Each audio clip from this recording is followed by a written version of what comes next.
Думаете, вулканы — это просто огненные горы, медленно дышащие где-то на горизонте? Вы ошибаетесь.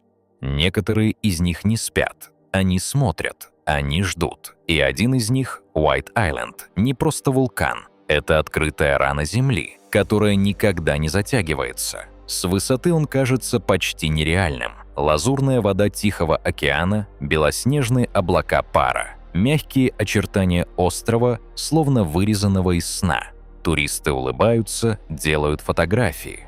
Катера мягко качаются у берега. Все выглядит спокойно. Но это иллюзия. Под этой красотой кипящий ад. Кратер острова – это гигантская чашка Петри, наполненная кислотой, серой и газами. Земля здесь не просто горячая, она живая, она дышит и иногда взрывается. История Уайт-Айленд – это хроника постоянного риска. В начале 20 века здесь добывали серу. В 1914 году произошел обвал кратера, похоронив под лавиной грязи и пепла 10 рабочих. Спасать было некого.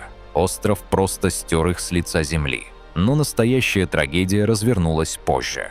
9 декабря 2019 года группа туристов высаживается прямо в кратере. Среди них гиды, фотографы, обычные люди, которые хотели прикоснуться к вулкану. Камеры фиксируют пар, глухое шипение, странную тишину. И вдруг взрыв. Ни предупреждение, ни толчок. Просто мгновенная детонация перегретого пара. Облако пепла, камней и ядовитого газа накрывает людей за секунды. Один из гидов кричит: «Бегите! В лодке!» Но бежать уже некуда. Воздух обжигает легкие.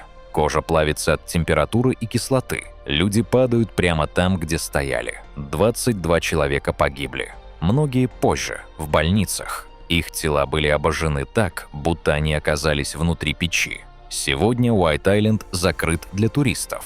Но он не стал безопаснее. Он просто стал тише. Вы стоите на краю кратера. В нос бьет запах серы, густой, как гниль. Земля под ногами вибрирует, словно сердце, которое бьется слишком быстро. Где-то в глубине глухое бульканье, как будто сама планета переваривает что-то живое, и вы вдруг понимаете простую вещь. Это не место для человека. Это место, где Земля напоминает, она не принадлежит нам.